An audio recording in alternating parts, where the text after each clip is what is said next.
Hey everybody, this is a real quick video in case you have Sennheiser IE space 80S space BT Bluetooth ear canal headphones with the model numbers IE-NBT and IE-80S, and you need to do a hard reset to the factory default settings on them.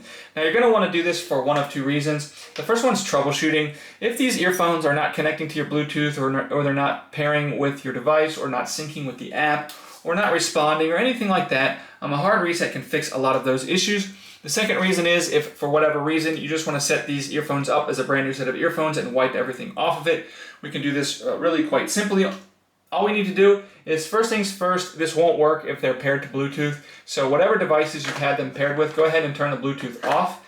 And then we need to put these in pairing mode, which is basically turning them off and then turning them back on by holding the power button. So once they come back on, and they should be, the light indicator on it should be flashing blue, red, blue, red, blue, red, which basically it means it's in pairing mode.